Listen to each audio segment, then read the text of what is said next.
Alors je salue d'abord évidemment notre chère Sainte Roselyne, je salue la petite Anne-Gab que j'aime tellement, dont je connais les parents, je salue notre grande et bien-aimée Jeanne d'Arc, dont nous aurons l'Eucharistie tout à l'heure, je salue chacun de vos anges gardiens qui sont tous ici présents. Alors, je vais faire une petite opération de tradition, c'est-à-dire de transmission. Je vais transmettre surtout aux jeunes qui sont là tout ce que j'ai reçu moi-même au niveau des martyrs récents dans l'Église, dont je n'ai connu plusieurs personnellement. Alors, je vais faire là, et d'autant plus que c'est l'actualité, puisqu'il y a eu la béatification récente des martyrs de la commune, en regrettant qu'on n'ait pas fêté aussi les quelques 50 autres religieux prêtres tués en même temps, vu la main tendue aux communistes il y a 50 ans, je ferme la parenthèse. Et donc, je vais faire 4 grandes parties. La première, c'est une chrono-géolocalisation.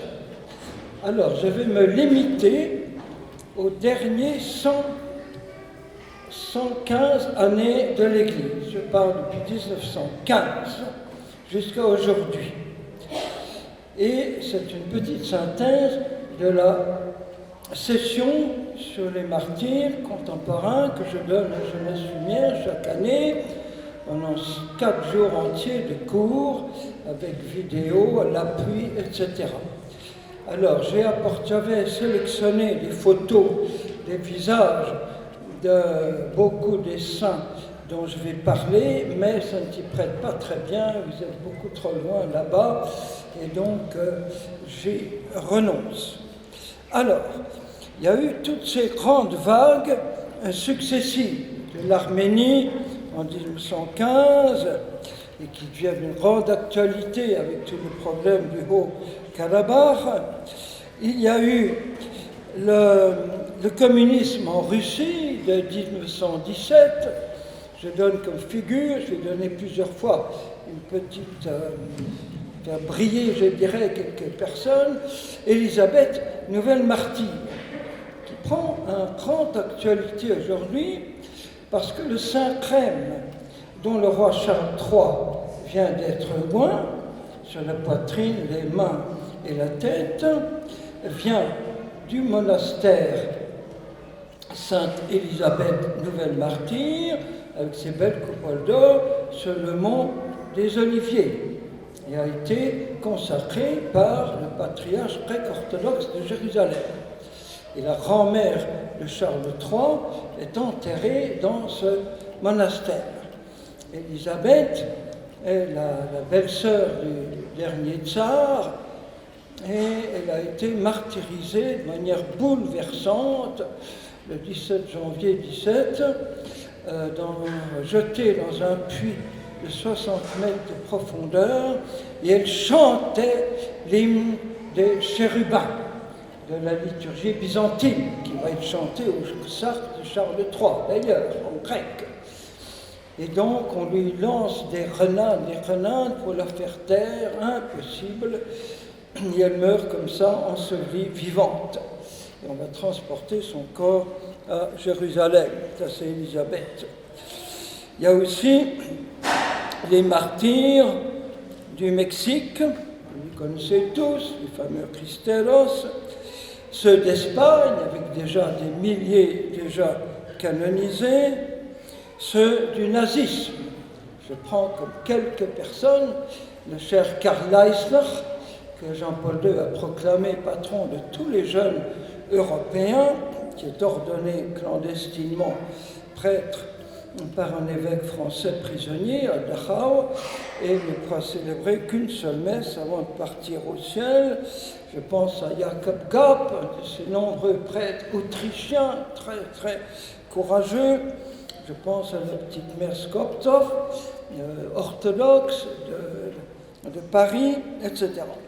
Il y a eu le communisme hors de Russie, avec tout récemment 2 martyrs que j'ai eu la grâce de connaître, Jerzy Popieluszko en Pologne et le père Alexander Men, orthodoxe, que j'ai eu la grâce de vivre toute une journée avec lui dans sa petite paroisse, 10 jours avant qu'il soit tué à coups de hache dans une forêt le matin en allant dire la messe dans sa paroisse, dimanche matin, Alexander Men.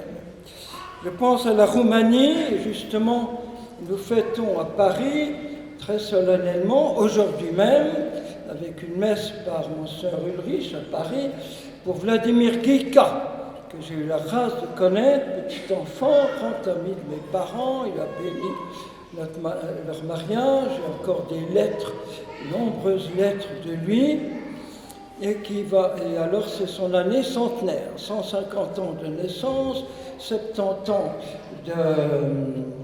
de martyr et 50 ans de sacerdoce. Une figure magnifique, on l'appelait le Saint Vincent de Paul de la Roumanie, mais je ne veux pas développer. L'Albanie, où ça a été la plus terrible des persécutions de tous les temps, j'ai eu la grâce de baiser les mains de prêtres qui avaient passé 37 ans en prison, avec encore les marques des tortures. J'ai vu le cher cardinal Koliki, nommé cardinal évidemment après 37 ans de prison, qui me dit « Je fais mon plus beau sourire à mes tortionnaires que je rencontre dans la rue, parce que grâce à eux, j'ai pu être un peu semblable à Jésus en sa passion. » En Hongrie, où le Saint-Père vient d'aller, merveilleusement accueilli, le cher cardinal Vincenti, exilé en Autriche. En Chine, c'est toujours l'actualité. Là, maintenant, nous rentrons dans l'actualité immédiate. En Chine, j'ai eu la grâce de pouvoir animer plusieurs retraites, sessions de jeunes pour l'église officielle, l'église clandestine. Et vous savez qu'il y a tout de même eu déjà 70 évêques kidnappés et massacrés. Je n'ai pas le temps de donner des détails de ces missions qui m'ont bouleversé auprès de ces courageux chrétiens qui vivent dans la clandestinité avec véritablement un héroïsme admirable. C'est l'actualité dans la Corée du Nord, où encore aucun prêtre ne peut résider. Trouver une Bible, c'est tout de suite passible de 10 ans de prison. Faire un petit signe de croix, c'est passible de 2 ans de prison. J'ai vu en Albanie, mais c'est toujours comme ça actuellement en Corée. J'ai vu un prof d'université qui a été chassé de l'université, mis en prison, parce qu'à l'enterrement de sa maman, il a osé faire très discrètement un petit signe de croix. 2 ans de prison, immédiatement. Ça, c'était l'Albanie, et c'est toujours actuellement la Corée. Donc nous rentrons dans l'actualité. L'actualité implique aussi l'islam intégriste, qui fait beaucoup de martyrs aujourd'hui. Je pense au Pakistan, avec le grand Shahbaz Bhatti, dont j'ai connu le frère, ministre des minorités, parce qu'il a eu le courage d'aller visiter la petite Asia Bibi. Il a été tué, massacré. Et à Rome, dans l'église pour les nouveaux martyrs, Saint-Barthélemy, on peut voir exposer la Bible couverte de sang qu'il portait sur lui, Shahbaz Bhatti. Il y a aussi un jeune scout de 12 ans, un louveteau, qui s'est précipité sur un kamikaze pour sauver les 200 personnes tuées dans l'église. Enfin, non tuées grâce à lui. Il les a sauvées en donnant sa propre vie. Et personne ne nous parle, parce qu'aucun journaliste étranger n'est permis, de tout ce qui se passe dans les montagnes reculées de Pakistan. Toutes ces filles chrétiennes, violées, kidnappées, envoyées dans les harems d'Arabie Saoudite et d'Irak et d'Iran, personne n'en parle. Et ce sont des centaines et des centaines, aujourd'hui même. Je vous parle de l'actualité et plus du passé. Nous avons en Afghanistan, en Égypte, le cher Tawadras II, patriarche d'Alexandrie, orthodoxe, était à Rome, et son père a rappelé vos martyrs, spécialement ceux tués en Libye, vos martyrs égyptiens, coptes, sont nos martyrs à tous. Nous reconnaissons leurs martyrs. Et c'était une grande intuition de Saint Jean-Paul II dans sa lettre Orientale et Lumen. Il dit pourquoi est-ce que nous ne pourrions pas, dès à présent, sans attendre une pleine communion ecclésiale, faire des canonisations communes, catholiques, orthodoxes, pour nos martyrs contemporains. Et pratiquement, là, on vient de le faire pour l'Égypte. Et quand j'étais récemment en Égypte, c'était juste après le massacre de pèlerins qui allaient le dimanche au monastère Saint-Paul. Et alors, on arrête le bus, on fait descendre tout le monde et on tue tous les parents qui refusent de réciter la Tshahada. Il ne reste que les enfants. On demande à chacun, veux-tu réciter la Tshahada? Et chacun, fièrement, monte ses petits poignets avec la croix tatouée. Et ça veut dire ça. Et les enfants y tiennent. Un de mes amis était dans le monastère Makarios. Il travaillait dans le Palmerin, et puis un petit cop de 12 ans qui lui dit « Est-ce que tu es chrétien ?» « Oui, oui, je suis chrétien. » « Alors où est ta croix ?» Alors il montre sa petite croix pectorale, et le petit bonhomme qui dit « Oh là là, celle-là on peut te l'arracher, celle-là personne ne peut me l'arracher. » Enfant de 12 ans. Et là, avec ce bus, il y avait des enfants de 5 ans. Ce sont des martyrs canonisables dans les 24 heures qui suivent. Et des enfants qui donnent leur vie pour Jésus, explicitement. Et beaucoup plus nombreux qu'on ne le dit ou qu'on ne le croit. En Turquie, avec Monseigneur Padovese, avec le cher Père Santoro de Rome, dans la ville de Trebisonde, il vient de célébrer la messe, il s'assoit en action de grâce sur son banc et il est tué par un jeune djihadiste qui lui tire dans le dos plutôt qu'il l'égorge. Cher Père Santoro, je te salue.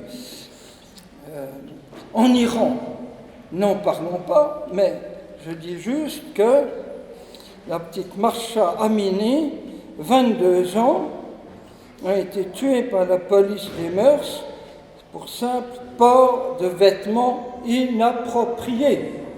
Tuée, 22 ans, il y a quelques semaines. Au Nigeria, on n'en parle pas assez. Tenez-vous bien, il y a eu 52 000 chrétiens tués pour leur foi dans les 14 dernières années. Encore le 16 avril, tout récemment, enfants et femmes mutilés, violés, brûlés. Et il y a une chrétienne qui a été kidnappée avec 2500 filles élèves, puisqu'on détruit toutes les écoles de filles. Les filles n'ont pas le droit d'étudier. Alors finalement, ils les ont relâchées après les avoir forcées à passer à l'islam. Une seule a refusé. Elle est toujours kidnappée. Elle a 14 ans. Une pure confesseure de la foi. À 14 ans. Afrique du Nord n'en parle pas, avec Tipérine et tous les autres. Il y a aussi, on l'oublie trop, le bouddhisme, si pacifique normalement, mais le bouddhisme antéchrist. En Birmanie, les pasteurs sont torturés, kidnappés, 83 églises détruites. Récemment, 40 carènes chrétiens sont brûlés vifs. L'hindouisme antéchrist aussi, dans l'état de Odessa, 5000 maisons chrétiennes détruites et l'évêque chassé. Les persécutions, je dirais, sociales au Rwanda, Burundi, ce terrible génocide. J'ai vécu 13 ans là-bas, je suis retourné souvent. Depuis, je pense spécialement à mon petit père Spi, mon soeur Gassolé,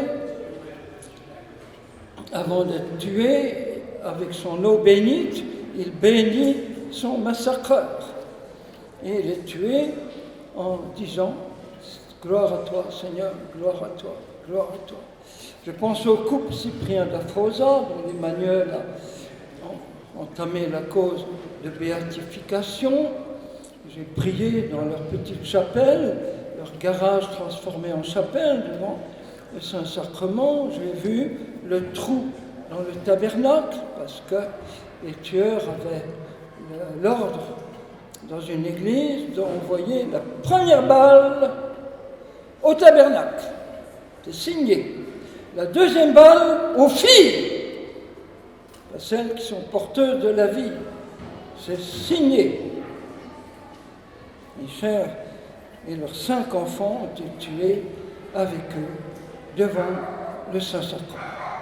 Ils avaient téléphoné à l'Emmanuel 5 heures avant, disant dans 5 heures, nous allons voir Jésus. Dans 3 heures, 2 heures, 1 heure, etc. Et en France, je vais y venir dans un instant.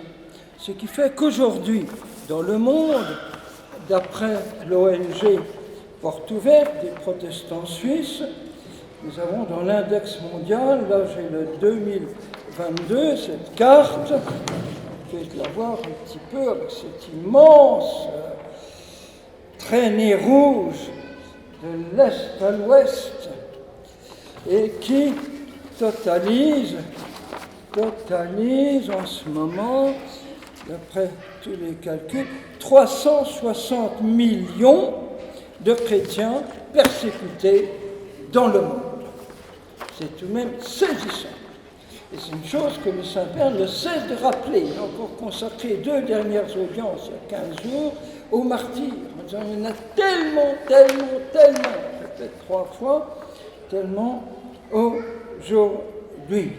Alors ici, ils sont classés en rouge, orange, donc il y a tout de même des petites, ça passe l'extrême violence, voilà. Et je termine cette première partie, encore au Nigeria, près de brûler vif le 5 janvier, etc. Je termine par ce qui s'est passé à Rome le 13 mai, hier, 81, l'attentat de Jean-Paul II. Une chose extraordinaire, on peut dire que Jean-Paul II était martyr, d'une certaine manière.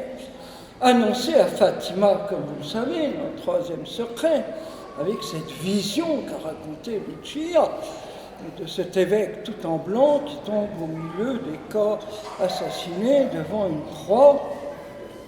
Et le cardinal Bertone est allé voir Lucia, demander de la part de Jean-Paul II, qui sont tous ces corps tués? Réponse, ce sont les martyrs du communisme. Et effectivement, c'est sur l'ordre du Kremlin, on le sait maintenant, que l'attentat a eu lieu ce fameux 13 mai, avec des quantités de miracles. Normalement, l'ambulance bénie la veille avait son gyrophare et son klaxon en panne. Normalement, il aurait fallu 3 quarts d'heure pour arriver à Gemelli, faisant en 20 minutes. Le seul médecin qui pouvait faire cette opération si délicate, il est en jour de congé. Tout à coup, il se sent intérieurement poussé à retourner à l'hôpital. C'est stupide, je suis en congé, je vais en profiter, mais il est comme poussé par son ange gardien, et il arrive in extremis pour sauver le pape avec 5 heures d'opération chirurgicale. Tout le monde le croit déjà mort. C'est ça qui va entraîner finalement, je n'ai pas le temps de développer, toute la libération politique du communisme en Europe. Et je n'ai pas le temps de développer tout ça, mais il fallait le rappeler, parce que hier c'était Fatima, qui est toujours actuelle, comme le disait notre bien-aimé Saint-Père Benoît XVI. Applaudissons Benoît XVI, applaudissons-le. Un des plus grands saints de notre époque, et un docteur de l'Église, comme il n'y en a pas deux depuis Thomas d'Aquin. Voilà. Je ferme cette parenthèse. Deuxième partir. Nous allons déchiffrer tous ces martyrs. D'abord, il faut savoir les différentes définitions. Alors, bien sûr, le mot martyr est très, très employé. On va dire, par exemple, le communisme a fait 150 000 millions de tués, de morts dans le monde, etc. Voilà, avec un drame, on appelle les victimes des martyrs. Mais au sens spécifiquement chrétien, il y a avant tout, évidemment, les martyrs de la foi. Et en France, nous avons eu, c'est très clair et net, notre cher père Jacques Hamel. Et il va y en avoir d'autres que lui. Célébrant l'Eucharistie. Et Jean-Paul II va introduire un nouveau créneau pour les martyrs, ceux qui ont donné leur vie pour sauver des valeurs évangéliques. Et il a fait ça le jour de la canonisation de Maximilien Kolbe, que Paul VI avait béatifié comme confesseur de la foi. Et le matin de la canonisation, je téléphone au sacristain de Saint-Pierre, changez tous les ornements, vous mettez les ornements rouges. Et Jean-Paul II qui dit, il est martyr. Il a donné sa vie pour sauver ce papa de famille, comme vous savez. Il y a les martyrs du mariage. Le premier, c'est Jean le précurseur. C'est le premier des martyrs, ou plutôt le second, je vais y arriver, au premier. Avant Saint-Étienne, et encore Saint-Étienne pouvait être stimulé par l'exemple du Seigneur. Et pourquoi Jean-Baptiste est-il décapité? Parce qu'il a osé reprocher à Hérode d'avoir détruit la famille de son frère. C'est un martyr pour le mariage. J'ai écrit tout un livre sur Jean-Baptiste expliquant ça. Mon propre oncle, spiritain au Cameroun, Père Henri, a été tué au Cameroun parce qu'il prenait la défense d'une jeune fille chrétienne qui, selon la tradition, devait revenir à un vieux mec qu'elle n'aimait pas. Et mon oncle alors il est venu pour la tuer parce qu'elle refusait. Mon oncle s'est interposé et il a été tué le premier par 3 coups de lance en plein cœur. Et voilà, triple miracle, la fille est protégée, l'assassin tombe à genoux demande pardon, et le petit prêtre s'en va dans la gloire d'une pierre, 3 coups. Voilà, je suis très fier de cet homme, martyr pour le mystère de la famille. Il y a les martyrs pour l'évangélisation. Aux États-Unis, la petite Cassie et Rachel, dans leur école de Littleton, qui sont tuées parce qu'elles osent parler de Jésus dans leur école, qu'elles créent des cercles bibliques, etc. Et la question posée par les tueurs, do you believe in God? Réponse, yes, of course I do. Tac, tué. Contemporain, dans nos pays soi-disant occidentaux, soi-disant libres, soi-disant, on va y revenir. Il y a les martyrs de la prière, les 3 femmes dans la cathédrale de Nice qui priaient. Il y a les martyrs de la conscience, le cher Franz Jägerstätter, autrichien, dont j'ai la grâce d'avoir connu les enfants et la femme. On a toutes ces lettres depuis la prison de Berlin, il écrit menottes en main, il ne parle que du ciel rempli d'Alléluia, etc. Franz Jägerstätter. Il y a les martyrs de la charité en France, le père Olivier Maire, il y a juste 2 ans, Montfortin, comme vous savez, martyr pour la charité, il y en a beaucoup. Un autre, c'est au Yémen, les 7 petites sœurs de Mère Teresa, qui sont tuées parce qu'elles refusent d'abandonner les vieillards musulmans qu'elles soignent avec amour, elles sont tuées. Et puis, troisième créneau que vient d'ouvrir notre pape François, ceux qui ont donné leur vie pour sauver une vie. Et là, en France, nous avons plusieurs exemples récents. Le petit Benoît Brunel, 12 ans, scout, je salue tous les scouts et guides ici présents, scout marin de Marseille, qui monte sur le mont Ventoux pour évangéliser un jeune qu'il conduit à Jésus. Donc ils prennent toute une journée, et voilà qu'au sommet, il a neigé sur de la glace, son camarade glisse, tombe dans le précipice, et lui se jette dans le précipice pour sauver son camarade. Le camarade est sauvé par une branche d'arbre, et lui est tué. Il a donné sa vie pour sauver une vie. Il est de Gémenos. Et nous avons notre cher Arnaud Beltrame. Il ne faut pas oublier cette figure extraordinaire d'Arnaud. J'étais sur sa tombe il y a juste une semaine. Son épouse est venue témoigner à Jeunesse Lumière, une sainte épouse, tellement humble, tellement douce. Alors c'est impressionnant, je ne vais pas donner tous les détails, mais il devance son camarade qui aurait dû être tué en premier. Il veut être le premier, c'est-à-dire celui qui a le plus de risques. Il le sait. Il se désarme. Il pose sa mitraillette sur la table devant le djihadiste.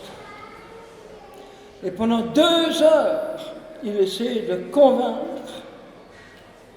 et il donne sa vie pour libérer une femme qui est là, prise en otage.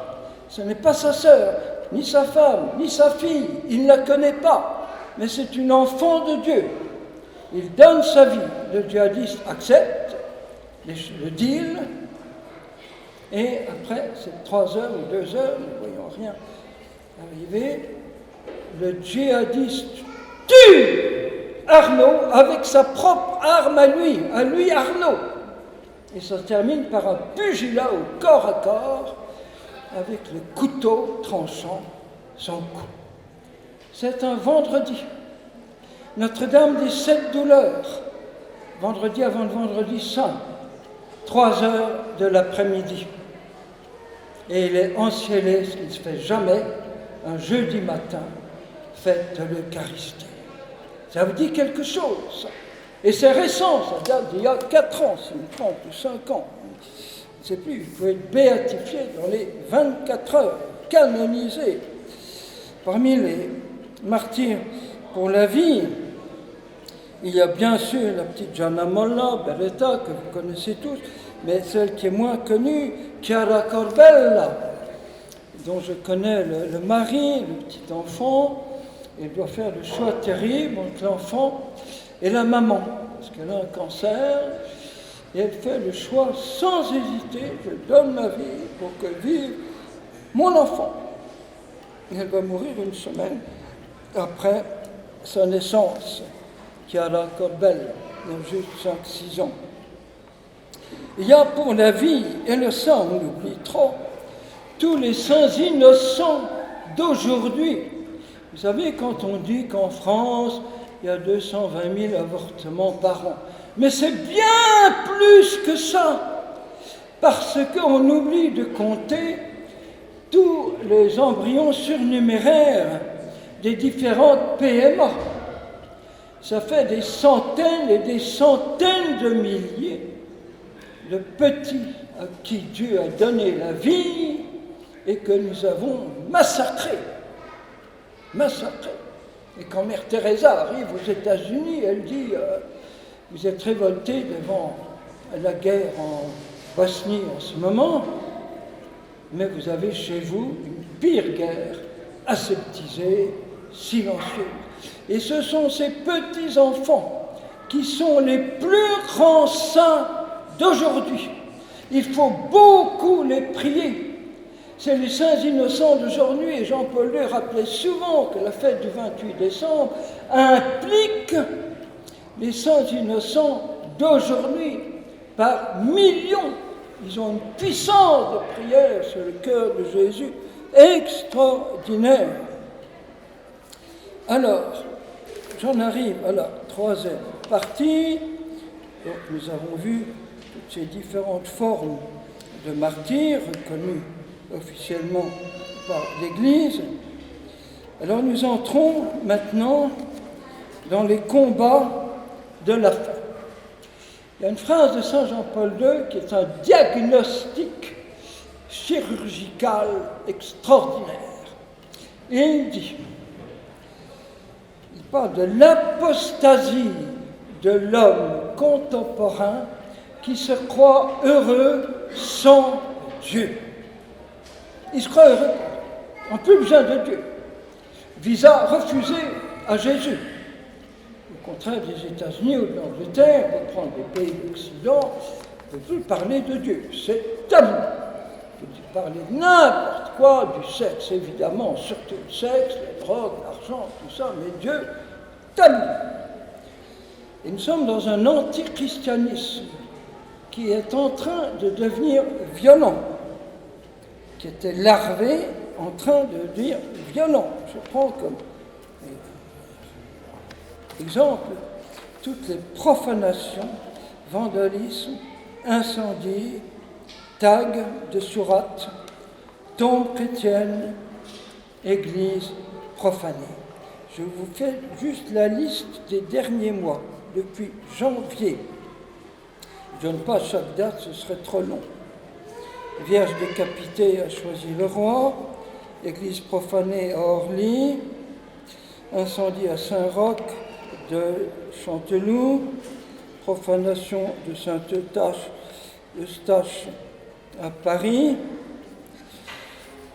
3 églises chrétiennes dégradées à Paris, Saint-Eustache, je veux dire, Saint-Ambroise, Saint-François-Xavier, à Carcassonne, statue de Christ vandalisée le 10 mai dernier, etc. Uniquement les quelques mois précédents, dans l'indifférence pratiquement des autorités publiques.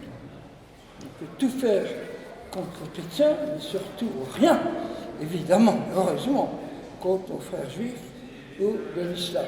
Mais les chrétiens, voilà. Et donc ça, c'est chaque jour que cela.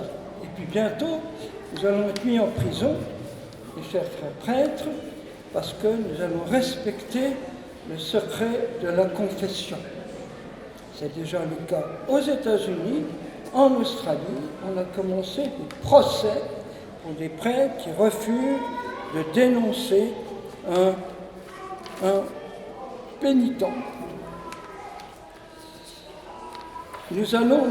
Alors maintenant, je vais dire 2 fronts de combat qui pourront nous risquer le martyre. D'abord celui très actuel de l'euthanasie, devenu massivement pratiquée, que ce soit légalement ou non. Dans ma chère Belgique et dans le Benelux, même les enfants de moins de 12 ans peuvent être euthanasiés sur leur défense, je le demande, sans consentement de leurs parents. Alors, j'avais un petit môme de 4 ans, j'ai mal aux dents, genre tue-moi. Mais il faut le tuer, et voilà. On en est là. Toute une société devenue folle, qui écrabouille le bon sens humain. C'est un bon sens humain. La sédation finale, c'est une solution terminale. Finalement, vous savez, tous les projets en ce moment, en France, c'est incroyable, sans tenir compte des 800 000 soignants qui prennent la défense des personnes âgées, proches de la mort. Je vois au Canada, les soins palliatifs, c'est admirable. Il n'y a jamais de demande d'euthanasie dans un centre de soins palliatifs. Au Canada, c'est dans les plus belles régions, au bord des lacs, dans les forêts. Tous les parents, familles peuvent venir, ils ont des petites maisons. Il y a une chapelle avec le Saint-Sacrement au centre. Les médecins infirmières ne sont pas en blanc pour ne pas rappeler l'hôpital. Il y a un bon feu de cheminée, des fleurs fraîches tous les jours. Et les personnes terminent leur vie au ciel dans la douceur. Voilà.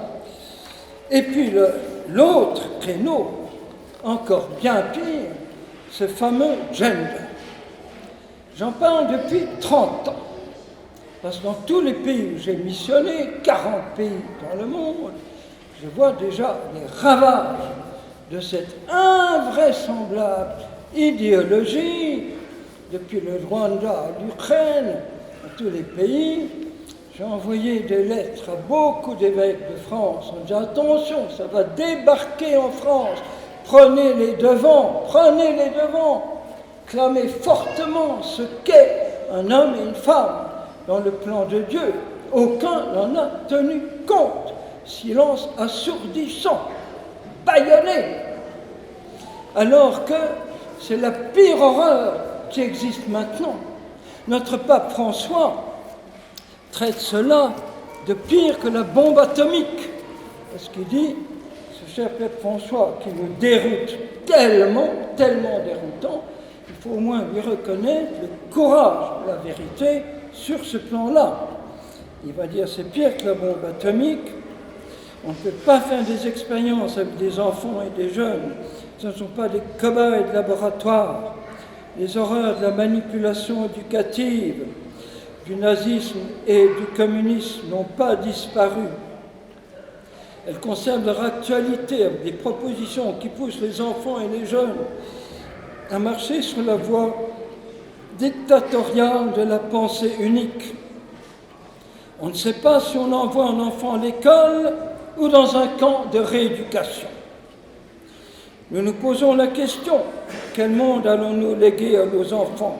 Mais moi je pose la vraie question, quels enfants allons-nous donner au monde? Et des quantités de textes comme ça que je n'ai pas le temps de lire.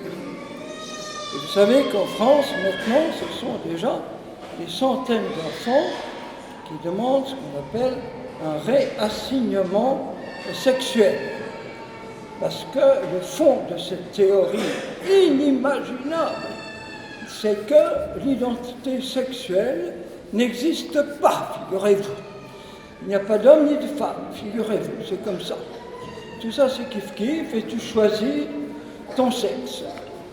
Dès l'âge de 3-4 ans, vous savez, dans les écoles primaires en France, des gens du LGBT qui osent proposer à des petites filles, est-ce que tu n'as pas envie de devenir un garçon?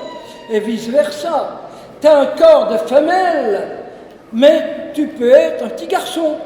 Tu as un corps de mâle, mais tu peux être une petite fille.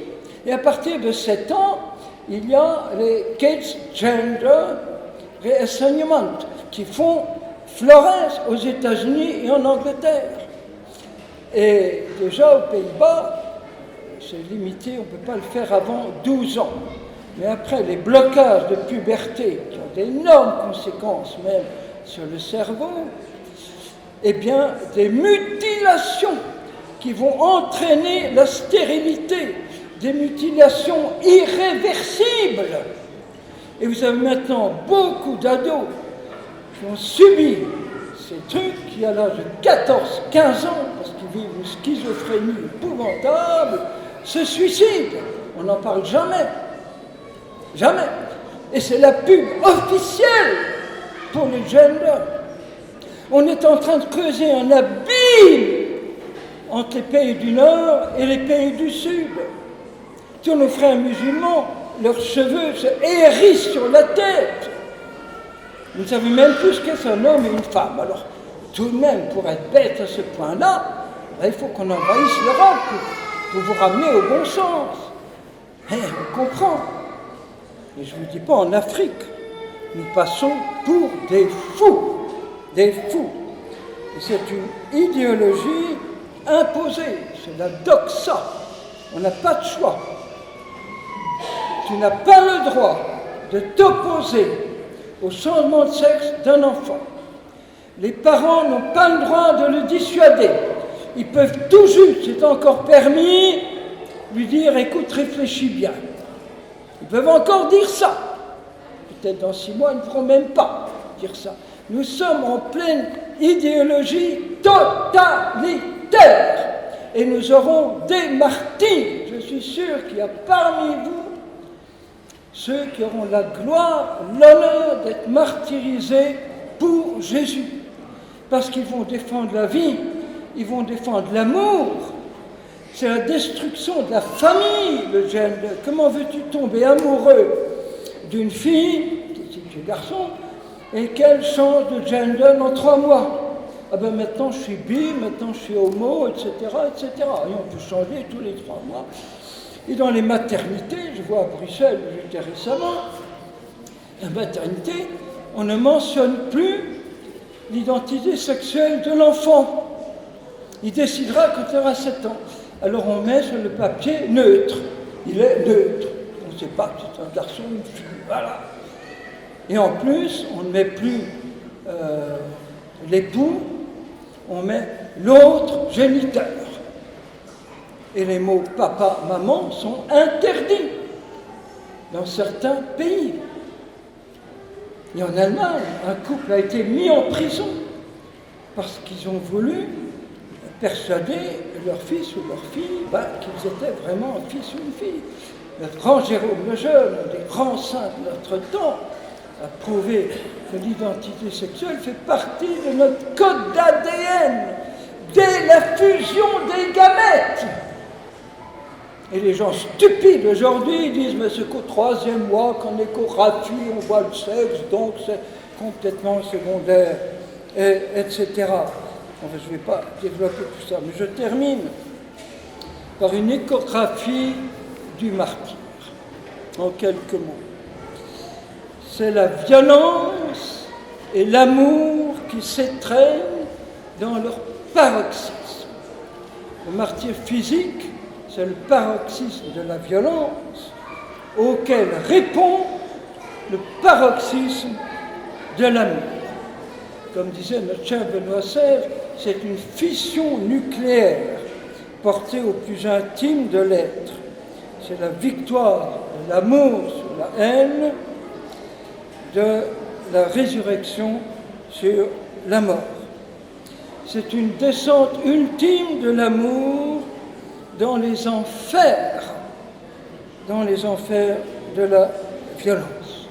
C'est la violence transfigurée par l'amour.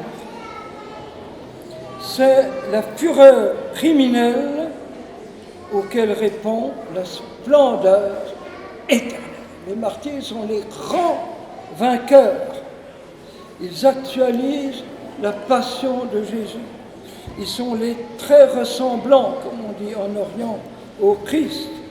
Et déjà Vatican II nous disait, le martyr, où le disciple est assimilé à son maître, rendu semblable à lui dans l'effusion de son sang, ce disciple est considéré par l'Église comme la preuve suprême de la charité divine. Je dirais, ils sont le cœur transpercé de Jésus. Et le cœur transpercé de Jésus devient la source de toute la vie, des torrents d'Esprit Saint, du sang de l'Eucharistie, tout le monde nouveau, l'humanité renouvelée, nous tous, nous sommes nés sous le cœur transpercé de Jésus. La première rencontre internationale du renouveau charismatique en 1975 avec Paul VI, nous l'avons faite sur les catacombes de Rome, dans les champs de blé moissonnés, pour manifester que nous étions la moisson de tous ces martyrs contemporains qui versaient leur sang. Et comme il y en a tellement, ça veut dire que notre génération est celle des saints. Et nous voyons une nappe phréatique de sainteté extraordinaire chez les enfants, les ados, les jeunes, les parents, les consacrés. Je n'ai pas le temps de développer, mais je termine par 2 choses. Ils meurent en donnant le pardon. La parole qui revient plus souvent sur leurs lèvres, c'est « Père, pardonne-leur, ils ne savent pas ce qu'ils font ». Et ensuite, c'est l'Eucharistie. Ils vivent de l'Eucharistie. Je vais vous terminer avec 4 histoires que je vous transmets de ma génération à la vôtre, la tradition. La première, c'est Joseph. prêtre tchèque, que j'ai connu dans sa prison, 14 ans de prison, à Prague. Il célèbre en cachette l'Eucharistie et met Jésus dans un tube d'aspirine. Parce qu'on avait le droit d'avoir de l'aspirine. Il y a une aspirine, et puis tube. Un autre Joseph, au Vietnam, qui est venu témoigner à Vienne, même chose, 14 ans en prison, parce qu'il était séminariste. Et un jour, il y a un petit message qui arrive dans le sac de riz qui va vous arriver. Jésus est caché. Dans le sac de riz, il y a une toute petite boîte avec quelques hosties. Mais il n'y en a pas assez pour les 1000 chrétiens emprisonnés. Donc, seuls vont communier sur plus que 10 ans de prison. Et Joseph pleurait en racontant cette histoire de Dieu, parce qu'il voulait d'abord adorer Jésus, donc il cache Jésus dans un petit bout de bambou, et le seul lieu, la nuit, où on peut se rendre, c'est les dégueulasses toilettes. Et Jésus passe d'un adorateur à l'autre dans les toilettes. Un autre exemple, il y a monsieur Guica, et j'ai vu le protagoniste. Il était arrivé en prison, un prêtre éco-catholique, avec Jésus caché dans une petite boîte ronde de bonbons. Et à un moment, le gardien a dit, on jette toutes vos affaires personnelles. Vous pouvez juste garder votre caleçon, c'est tout. Qu'est-ce que c'est cette petite boîte? Allez. Alors, il tremble le père, et puis son ange gardien, il l'envoie. Qu'est-ce qu'il voit? La petite boîte qui fait tout un tour, pendant que le gardien regarde ailleurs, eh bien, se blottir sous son rabat. Jésus qui revient vers lui. Tellement de ces miracles, tellement, encore un. C'est les martyrs de l'Eucharistie, le cher petit Val. Pourquoi a-t-il tué? Mort de faim. Parce qu'il s'est échappé de la prison, pas pour s'échapper, mais pour aller chercher le corps de Jésus, la paroisse à côté, et faire communier les catholiques du camp. Et encore, au Rwanda, les petites sœurs de la résurrection, l'évêque leur dit, c'est dans mon diocèse, venez vous mettre à l'abri dans mon évêché, l'endroit où vous êtes est très dangereux. Ils refusent tout en disant, laisse-nous sur place, parce que si nous partons, les catholiques n'auront plus la communion. Elles sont toutes tuées pour l'amour du corps et du sang de Jésus que nous allons maintenant recevoir. Et quand vous savez ça, vous ne communiez plus de la même manière. Quand vous savez le prix que les confesseurs de la foi ont payé dans les prisons, les camps de concentration, jusqu'au fin fond de la Sibérie, alors vous mesurez le prix sans nom du corps et du sang de l'agneau immolé. Amen.